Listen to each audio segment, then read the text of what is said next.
All right, y'all. Here again for another week. Going over this email. This person pretty much found out their ex is pretty much cheating on them and monkey branch to a new relationship, and it's pretty much devastating to them, and they overreacting. So pretty much in the long ass email that they sent me, they was texting, calling, interfering, trying to beg and plead with the person to come on back. So, all right, so this is what you don't do. Most of the stuff that you did that shit don't work. So the first thing what you don't do is this. Don't become stressed out. I know this ass backwards what I'm about to say. Don't become stressed out. Which you're gonna become stressed the fuck out and anxious and have anxiety attacks and all that stuff. But what I'm saying is this: don't show that shit to them. Don't let them know this whatsoever. Don't go on in front of them crying and videotape yourself crying and shit and sending it to them and trying to talk to friends and family members and whoever know this person, your ex. Don't do none of that shit. What you do is this. You're going to overreact. That's cool. That's natural. But what you do is, and what I'm saying is, do that shit in private. Yeah, in private. Where nobody fucking around. Get that shit out. Get that shit out in private where nobody see it. Where nobody will ever know.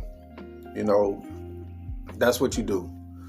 See, the reason why you don't never let these off-brand ass people know that this shit is stressing you out and hurting you, it boosts their ego.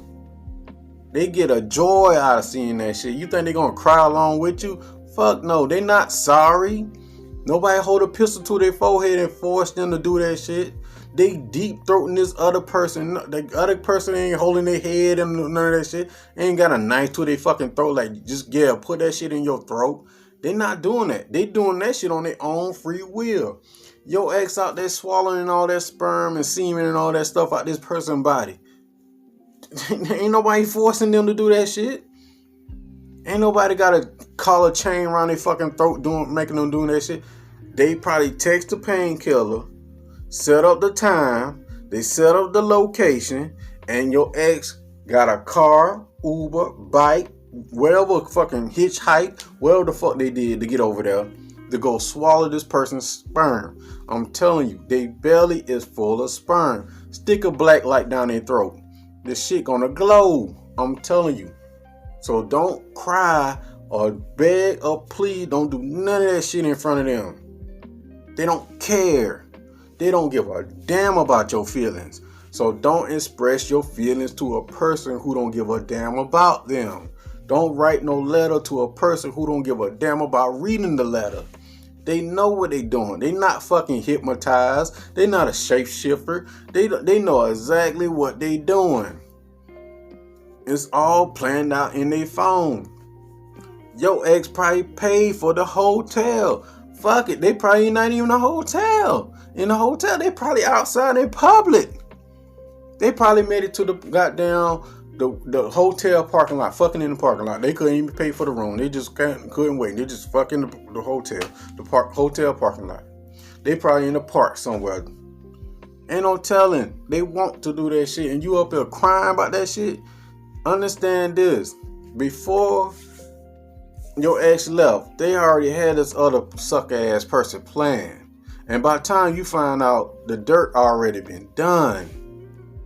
It's tragic. I know that shit it hurtful. But at the same time, that's how life goes. That's why I'm so against all these little ex-back coaches and stuff. They'll teach you how to get back with somebody who don't give a fuck about you. They don't care. Here's the question I want you to answer yourself if you're going through this situation. Look at your ex actions. Follow their actions. Is those the actions of a person who give a fuck about you? Is it? I'll wait.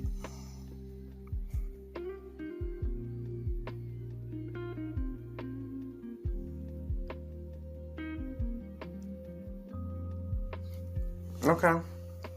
You see it clearly now? Follow their actions, not their words.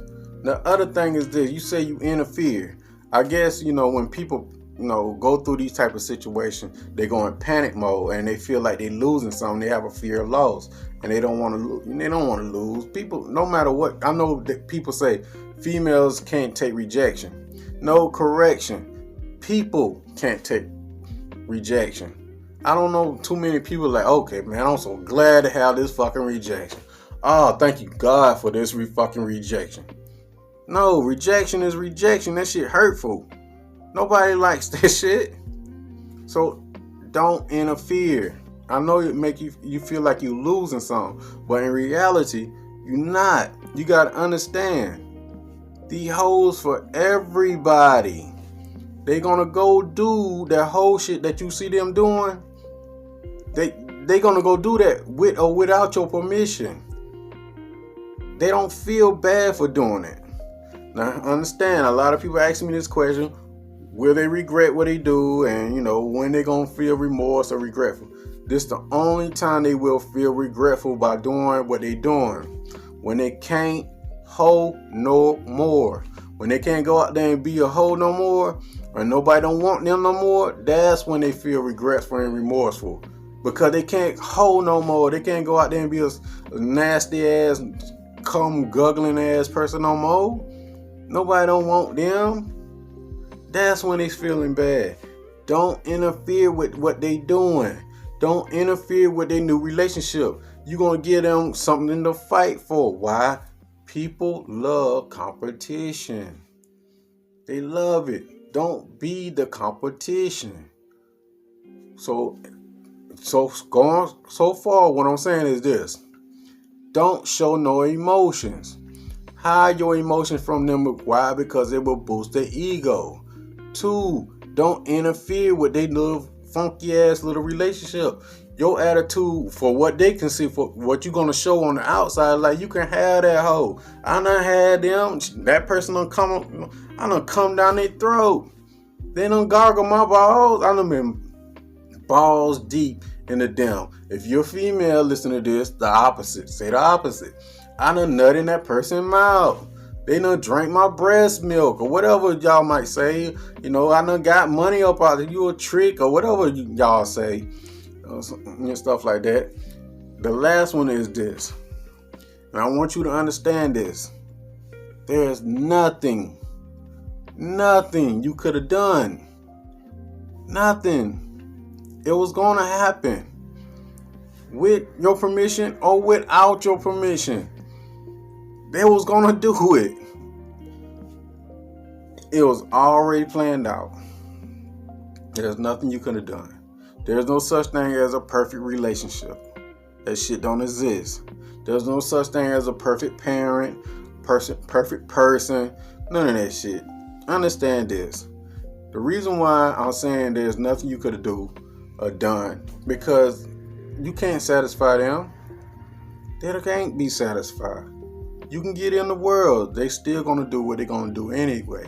It's in their blood to do that. It's in their blood to go out be for the streets. It's in their blood to be a hoe. They get validation for that. The only time they feel remorse or feel some kind of sadness is when they can't do what they doing now no more. So that's why they backtrack sometimes to somebody who's gonna save them. So don't beat yourself up. Trust me, I understand. Don't beat yourself up. It's a tough situation. But with that being said, I want you to stay prayed up and always work on yourself and stay focused. Just maintain your eating habits. I know you don't want to eat. Control your sexual energy. Most people are like, I'm gonna go out there and have sex with a lot of off-brand ass people. No, you ain't gotta do that. The first step, the healing, is putting God first. Yeah, all these videos sound cool and all that stuff, but understand, the first step, putting God first. He understands and he knows who to put in your life and who to take out. Everything's a learning lesson. Now, with that being said, if you'd like to get in contact with me, shoot me an email. It's right here on the bottom of the screen. Shoot me an email. Tell me your story, what's going on. Or you can text me on WhatsApp. The number is here. It's worldwide. It's worldwide. If you don't want to do either, you can check out my books, my audio books. Just go to Amazon or Audible, and just check them out and stuff like that. Also, you can follow me on Spotify. This YouTube shit is getting real old. They on some weird shit. But each his own. I'll probably shadow block or whatever that shit called. But by the time y'all see this, it'll probably be like October sometime. But anyway, just stay prayed up, stay focused. And I'm still reading emails. No matter if you see this video 20 years from now, if I still got breath in my body, still send me an email. We still can set up a one-on-one coaching. And I'm still gonna be doing this. Now with that being said, take care of yourself. Peace.